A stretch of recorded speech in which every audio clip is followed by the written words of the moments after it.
waktu di Kamboja itu kan 87 emas.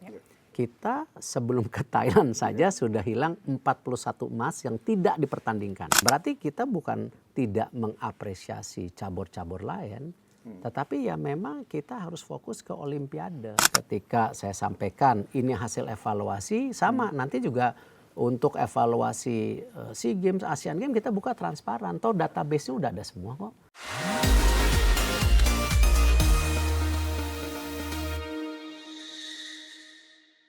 Ya pemirsa, torehan hampir 100 keping medali emas berhasil diraih oleh kontingen Merah Putih Indonesia. Dan hal ini tentu menjadi tonggak sejarah bagi Indonesia di mana berhasil finish di posisi runner up di bawah tuan rumah Thailand. Dan saat ini kami sudah bersama dengan Menteri Pemuda dan Olahraga Republik Indonesia, Pak Erick Thohir. Apa kabar Pak? Sehat? Alhamdulillah sehat. Sehat ya Pak ya, Alhamdulillah ya. Sebelumnya kita ucapkan selamat dulu ya Arung ya. Oh, untuk semua dong. Untuk semuanya ya. Bukan untuk saya, untuk bangsa Indonesia. Bapak sebagai Menpora kita ucapkan selamat, udah meraih 91 emas, 112 perak dan 130 perunggu.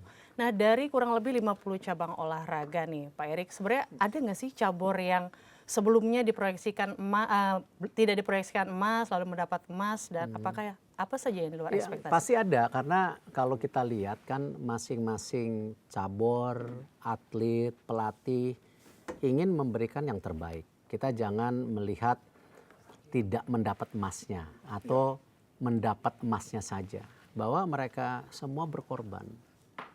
Ya, berkorban ninggalin keluarga, ada yang juga ninggalin sekolah sementara, ya kan. Dan tentu bahkan juga mungkin saya ada 1-2 atlet yang berjuang tapi tidak dapat emas tapi cedera. Contoh di sepeda. Betul. Kan sampai nabrak, pulang.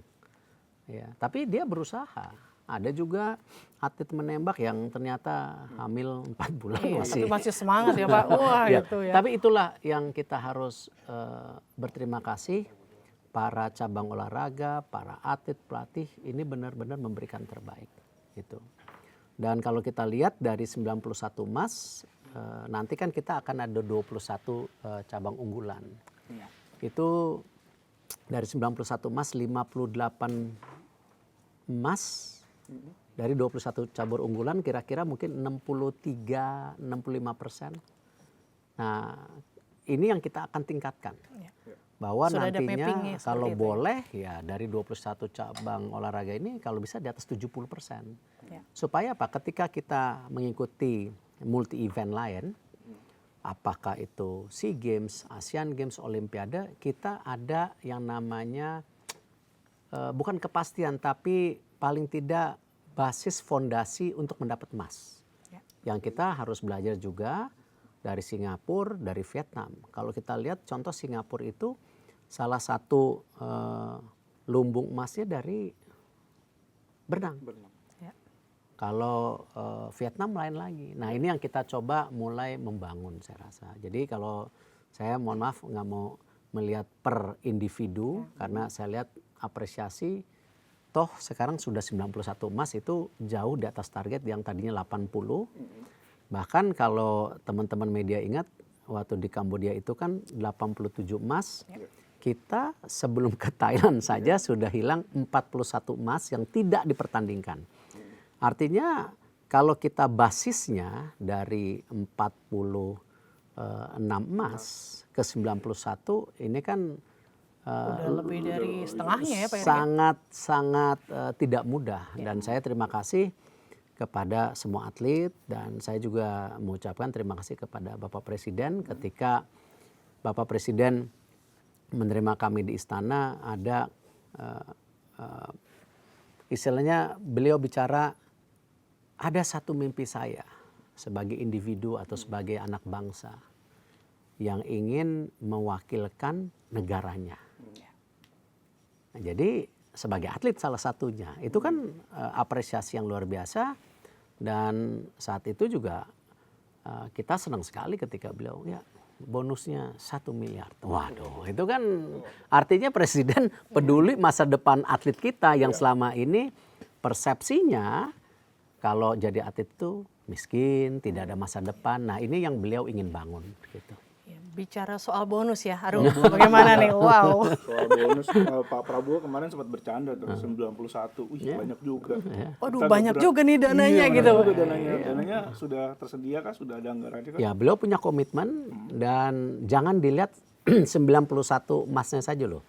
Ada yang individu, ada yang bergu atau ganda, bahkan pelatihnya pun kan dapat bonus. Oh iya, betul. Ya. Semua ya jadi, rata berarti ya Pak Erik. Nah, saya rasa ya angkanya sih barusan saya hitung agak besar juga ya. Tapi ya tetap saya akan usulkan karena ini komitmen Bapak Presiden gitu. Ya artinya ini kan menjadi motivasi juga nggak sih, kan awalnya memang ditargetkan 500 juta naik jadi 1 M, itu apakah jadi motivasi atlet juga Pak Erik? Saya yakin iya. Karena yang tadi saya bilang Pak Presiden sebutkan saya punya mimpi yang tidak tercapai sebagai individu. Karena itu beliau apresiasi ini buat kesejahteraan masa depan, bonusnya didobel. Saya rasa itu terlepas para atlet, pelatih, ya cabang olahraga mempersiapkan dengan baik. Dan kita juga harus apresiasi, ya jangan sekedar ini yang saya ingin bangun juga kayak saya nih, mohon maaf loncat sedikit. Hari ini saya baru rapat mengenai evaluasi, ya. Tidak hanya SEA Games sekarang, ya, tetapi bagaimana persiapan SEA Games 2027 dan Asian Games. Artinya apa? Kita sebagai kementerian perlu ada kesinambungan. Artinya ya semua yang berjibaku di Kementerian Pemuda dan Olahraga kita harus apresiasi. Menteri-menteri juga kita harus apresiasi karena ini kerjasama konsisten yang berkelanjutan. Karena di suatu titik pun saya tidak jadi misalnya Menteri Pemuda Olahraga, tapi yang namanya Olimpiade, SEA Games ada lagi. Kan habis 2027, 2029. 2031-nya? Sudah termapping artinya ada dari SEA Games sekarang lagi. ya. Nah itu yang Erik, saya ya, bilang, saya ingin kontekstualnya bahwa ini kerja sama-sama gitu. Oke, bicara masih soal seputar bonus nih Pak Erik. Kan nih sejumlah atlet seperti dari atlet lari jarak jauh ya, Roby Sianturi dan Odekta Nebaho, terus petenis Justin Barki ini kan berniat untuk menyumbangkan raihan emasnya kepada para korban bencana atau penyintas bencana di Sumatera. Tanggapan Bapak seperti apa? Sangat apresiasi. Karena penting kita peduli dengan tentu masyarakat ataupun bangsa Indonesia yang sedang tentu kekurangan dan kedapatan musibah.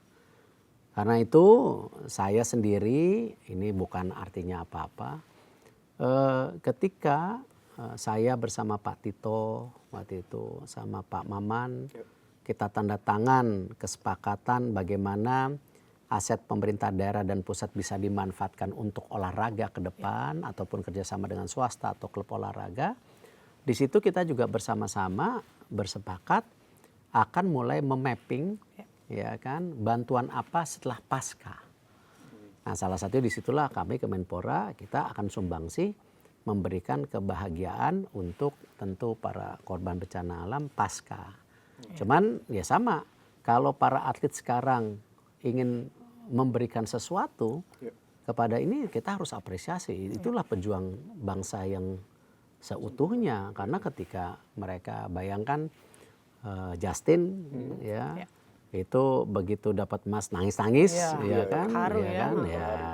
Dan hal yang positif, dan saya rasa banyak atlet yang lain juga yang memang di SEA Games punya pemikiran sama, tetapi biarkan itu individu ya, karena saya tidak mau misalnya menggabungkan menjadi sumbang, enggak lah, ini biar individu, toh yang tahu biar bangkit dari diri masing-masing ya Pak Erik ya. Yang tahu atlet sama Allah kok, dan itu kan bagian dari bagaimana dia berkontribusi kembali ke masyarakat itu. Nah, itu kan bonus dari yang peraih emas. Kalau yang peraih perak dan perunggu, bahkan yang mungkin tidak dapat medali, itu ada apresiasi tersendiri tidak dari Kemenpora? Gini, kita kemarin sejak awal kita mengirim seluruh atlet terbaik tanpa tebang pilih. Makanya jumlahnya kan 1022 atlet atau 1021 atlet.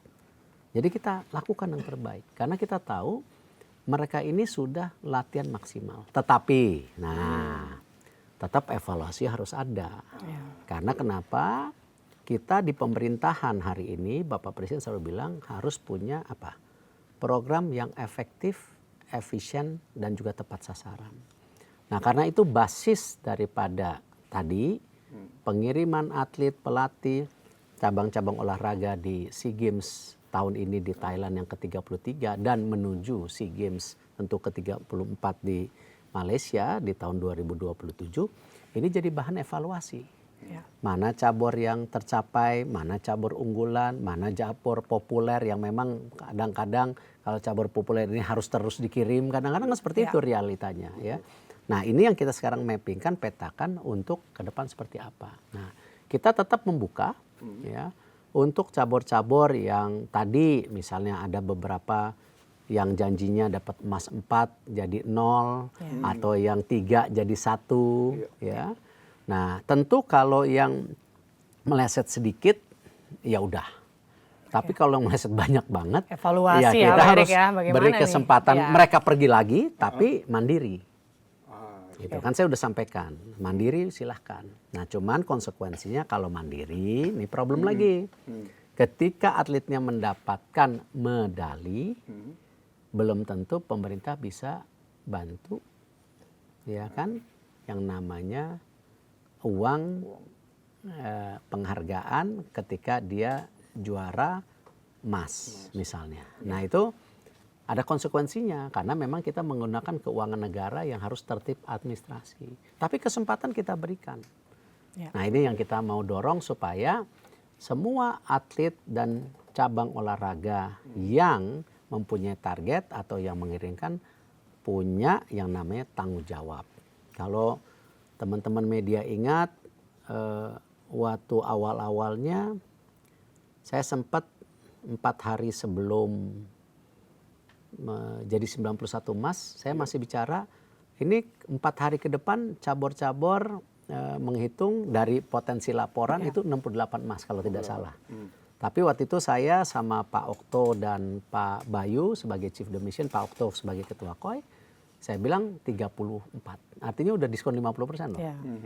Betul. Nah, artinya ya memang angka-angka ini kita harus berani pertanggungjawabkan dan sama-sama evaluasi demi kebaikan semua. Gitu. Berarti artinya ini kan Kemenpora sama rata ya Pak ya, semua cabur itu semua sama perhatian. Walaupun ada evaluasi. Ya. Nah, berarti kan secara nggak langsung ini pernyataan Bapak ini meruntuhkan suara-suara sumbang di luar sana ya kan yang bilang bahwa oh pemerintah hanya peduli terhadap 1-2 cabur saja seperti itu. Bagaimana Pak? Realita memang kalau kita ngelihat multi event ya memang ada yang namanya cabur yang difokuskan. Jepang itu kalau nggak salah 9. Kita 21 luar biasa ya. loh.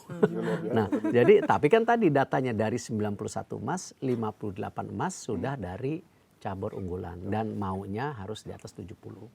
Nah, berarti kita bukan tidak mengapresiasi cabur-cabur lain, tetapi ya memang kita harus fokus ke Olimpiade sebagai tujuan utama.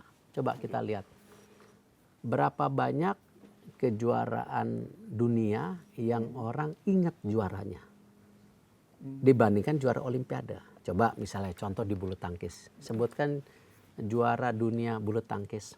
Pasti ingatnya Olimpiade terus. Nah itu, jadi artinya memang Olimpiade sebagai payung besarnya olahraga. Pucuknya ya Pak Erik ya. Makanya tadi Bapak Presiden dan kami Kemenpora bersepakat ini yang harus menjadi tujuan utama. Yang namanya SEA Games, Asian Games menjadi sasaran antara. Ini bukan berarti kita pilih-pilih karena memang yang masuk Olimpiade tidak banyak. Dan kita bisa lihat kalau di SEA Games ini kenapa selalu tuan rumah jadi juaranya. Karena tadi cabang-cabang olahraganya tidak semua cabang Olimpiade itu diikuti. Nah itulah kenapa saya bulan Februari ini sudah kirim surat ke menteri-menteri olahraga, mau nggak kita konsolidasi untuk SEA Games ini ya menjadi road to Olimpiade, apalagi sudah banyak Olimpian yang ada di Asia Tenggara, ya kan? Renang punya dari Singapura dulu, sekarang dari Filipina, Carlos untuk senam kemarin ada 2 emas, Ada juga olimpian lain dari banyak negara di Asia Tenggara. Bibit-bibitnya udah mulai artinya terlihat ini ya, Pak jangan Erik ya. terputus karena cuman ingin juara umum. Boleh, Ya. tapi yang cabang olimpiadanya jangan diputus. Nah ini yang kita harus lakukan. Nah kita lagi konsolidasi kalau mau. Tuan rumah boleh melakukan cabang olahraga lain. Tapi yang olimpiade kalau bisa harus. Dan gini, impact-nya juga bagus. Percaya sama saya. Ketika yang namanya sebuah event olahraga diikuti oleh atlet terbaik kelas dunia, media sama penonton ingin nonton nggak? Pasti Pasti dong nonton ya lah, kan. iya. Udah nggak sabar Kan artinya gitu kan. apa?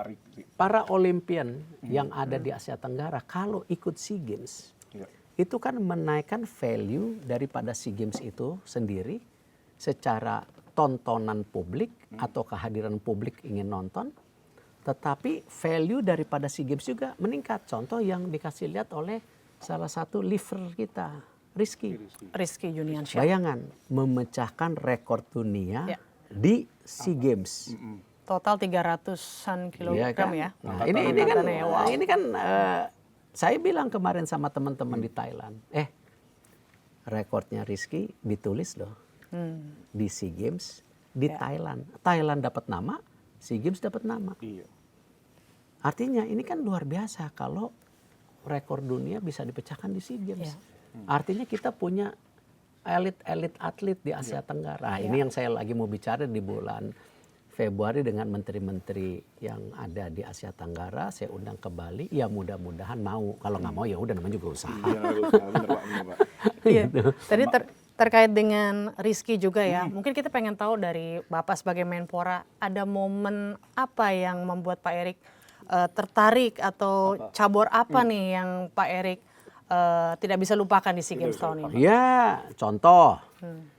Kalau Rizky sendiri sih luar biasa. Dalam arti begini.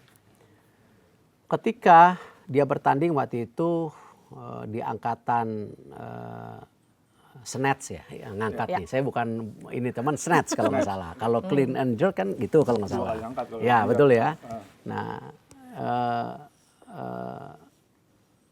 para competitors masukkan angka 150, 155. Rizky pertama 160, tapi terus ketika itu dia koreksi 156. Artinya dia humble, juara yang sangat bijak. Iya. Ya. Tetapi yang menarik ketika dia harus menembus dan dia confidence dia bisa angkat, dia angkat sampai akhirnya Piala Dunia memecahkan rekornya. Artinya dia respect dengan atlet yang lain, tapi dia mencerminkan. Nah ini yang message-nya yang kita mau sampaikan, bahwa sekarang yang kita lakukan di Kemenpora ini dan Bapak Presiden ingin melakukan yang sama, olahraga tidak hanya sebagai duta bangsa, tapi juga mencerminkan kedikdayaan. Artinya ini contoh kedikdayaan Indonesia yang terjadi di SEA Games kemarin memecahkan rekor. Ya kan, dunia. Gitu. Nah ini yang kita mau semua atlet yang pergi ke cabang-cabang yang dipertandingkan yang multi event, apakah SEA Games, Asian Games, Olimpiade, harus memberikan yang terbaik dan juga tidak ada atlet titipan, semua atlet yang terbaik dari bangsa kita. Gitu. Atlet murni ya berarti lewat kualifikasi, lewat seleksi gitu. Nah, yang tadi kan Bapak bilang soal cabur unggulan. Apakah nanti di kedepannya cabur unggulan ini akan dipush untuk lebihi target yang sekarang? Atau Harus evaluasi lebih. seperti gimana? Harus lebih, apalagi di DBON, di rancangan tentu sistem keolahragaan nasional, kita akan memasukkan promosi degradasi. Jadi jangan juga cabur-cabur yang sudah jadi unggulan, tapi tidak diurus baik oleh tentu organisasinya, terjadi pemerosotan, nah tetap di situ nggak bisa, ya kan? Karena itu yang kita harus beri kesempatan challenge daripada tentu masing-masing cabang olahraganya gitu. Oke, berarti nanti ada evaluasi tersendiri lagi ya? Ya insya Allah kalau yang SEA Games sekarang, tadi saya baru rapat evaluasi, mungkin secara total evaluasinya minggu kedua atau minggu ketiga Januari sudah tuntas. Tetapi di minggu yang sama saya juga minta persiapan Asian Games juga sudah tuntas seperti apa. Sambil Bahkan berbarengan di berarti ya, Pak bulan Erik ya? Februari kita akan siapkan juga seperti apa persiapan untuk tentu SEA Games 2027 di Malaysia. Karena klasternya dipecah 4. Artinya pasti ada isu logistik nanti. Dokternya 4, masyusnya 4 istilahnya. Jadi 4 grup. Ya kan nggak bisa dipusatin. Kalau kemarin kayak di Bangkok mungkin cuma di Bangkok dan Chonburi, dan olahraga yang di Chonburi tidak banyak, di Bangkok yang dari Songkhla pindah. Ke Bangkok Artinya ya kan tim kedokteran Masus bisa terpusat, apalagi dari Bangkok ke Chonburi hanya 1,5-2 jam, itu masih bisa membagi. Cuman kalau nanti di Malaysia saya dengar ada 4 ya, ada klaster, Kuala Lumpur, Johor, ya kan. Saya rasa travelingnya aja tidak mungkin. Artinya mesti ada logistik yang harus benar-benar disiapin, benar-benar mungkin ada tim support sampai 4. Lalu tadi kan Pak Erik sendiri udah membahas cabur angkat besi seperti itu ya. Nah ini kita bicara futsal ya. Futsal akhirnya meraih sejarah dapat emas, meruntuhkan dominasi Thailand. Tanggapan Pak Erik sebagai Menpora seperti apa? Saya senang ketika cabur-cabur yang berprestasi menunjukkan kualitas atau targetnya. Nah, futsal kita bisa lihat sekarang di ranking dunia kita sudah mulai diperhitungkan. Makanya kemarin kami juga mendukung ya, apakah futsal kemarin diberi kerjasama bertanding dalam rangka tentu SEA Games ya, bukan karena individu futsalnya. Bertanding kemarin lawan Belanda, lawan Latvia. Itu kan semua ada progres yang diberikan oleh futsal. Dan ternyata futsal membuahkan hasil yang luar biasa, mendapat emas dan perak. Ini sesuatu yang membanggakan. Apalagi kalau kita lihat futsal ini menjadi salah satu cabang yang kebetulan di bawah PSSI yang bisa ke depan menjadi bagian pengembangan grassroots di bawah. Betul, setuju. Karena kalau kita lihat di Brazil itu cabang sepak bola salah satu untuk pengembangan di dasarnya itu melalui futsal. Nah ini hal yang saya rasa positif. Nah jadi ya sama juga kalau kita lihat misalnya beberapa atlet tenis sekarang main pedal, ya nggak apa-apa juga. Kan akar rumputnya hampir sama kan ya. Biarkan aja itu sebagai pengembangan ya. Kemarin pedal kalau salah ranking 3, tapi belum resmi. Tapi sekarang katanya pedal akan dipertandingkan di Asian Games. Wah, katanya menarik tuh ya. kan. Yang putrinya kemarin ranking 3 di kejuaraan apa saya lupa. Nah, artinya ini kan bisa juga menjadi career path untuk beberapa atlet yang juga migrasi ke cabur yang lain. Nah, ini kita beri kesempatan gitu. Oke, lalu bicara soal emas juga nih Pak Erik, apa sih sebenarnya yang harus dilakukan para stakeholder olahraga untuk ya menjaga tradisi emas kita Indonesia? Ya dengan kejujuran. Artinya apa? Ya bahwa kita harus jujur, ini atlet terbaik kita, atau mungkin atletnya lagi tidak baik, programnya juga seperti apa untuk baik, untuk atlet yang baik atau yang lagi menurun, ini semua harus buat program transparan. Karena itu sejak awal ketika saya sampaikan ini hasil evaluasi, sama nanti juga untuk evaluasi SEA Games, Asian Games kita buka transparan. Toh database-nya udah ada semua kok. Dan itu bukan menjadi salah-salahan. Tapi itu sebagai introspeksi bagaimana Kemenpora, KOI, KONI, cabang olahraga harus duduk bersama untuk meningkatkan prestasi, bukan saling tunjuk siapa yang salah, bahkan akhirnya atletnya menjadi korban. Itu yang nggak boleh. Karena kembali masa depan atlet itu ya sudah jadi pahlawan, sudah mengibarkan merah putih dan masa karirnya pendek. Betul. Nah itulah Bapak Presiden kenapa masalah bonus ini beliau concern, tidak lain tadi untuk ini. Apalagi sekarang kami juga sedang menggodok lagi bagaimana dana pensiun buat atlet apa segala itu juga bisa kita jadikan mungkin beberapa tahun ke depan. Benchmarking di beberapa negara ada. Kenapa kita nggak bisa? Nah ini yang kita lagi dorong. Kesejahteraan menjadi kunci. Ya jangan sampai ada pola pikir atlet itu miskin. Orang tua tidak percaya lagi anak-anaknya menjadi atlet. Padahal dari atlet ini akan lahir yang namanya generasi yang sangat bagus. Kenapa? Satu, punya fighting, ya punya fighting spirit yang Fighting bagus. spirit. Sehat udah pasti kan, ya kan, apalagi sejahtera. Nah ini yang kita lihat di Amerika banyak sekali bekas atlet-atlet NCAA atau yang namanya student athlete dari universitasnya itu banyak juga jadi pemimpin, ya banyak juga tetap berkarir di atlet. Nah ini yang kita harus kembangkan gitu. Nah, ini kan kita mau memasuki 2026 Asian Games.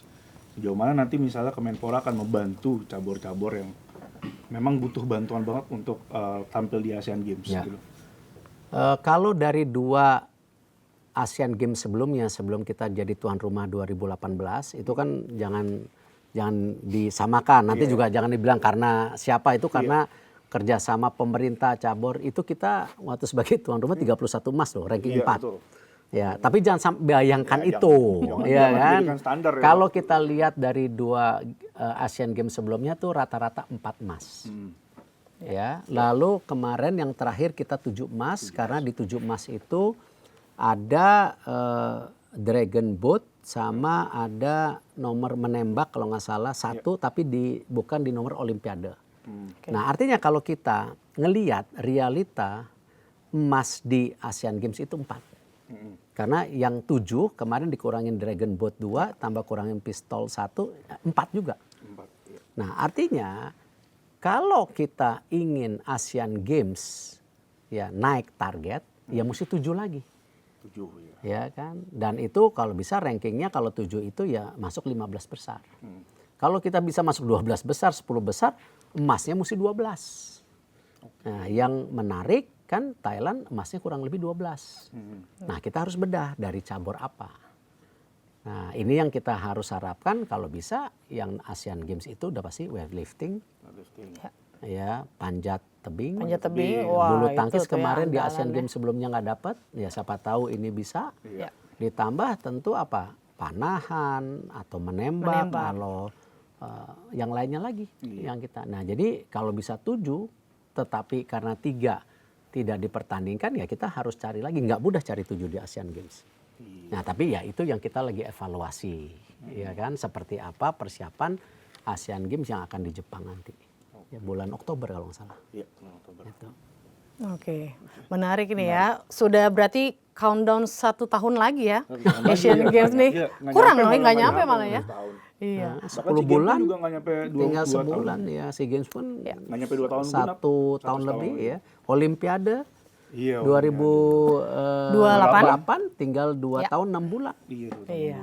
Jadi itulah kenapa di olahraga harus tadi continue. Jangan lihat kementerian ini saya, kementerian kemarin siapa, kementerian enggak, ini harus continue. Tetapi tentu semua harus ada target gitu.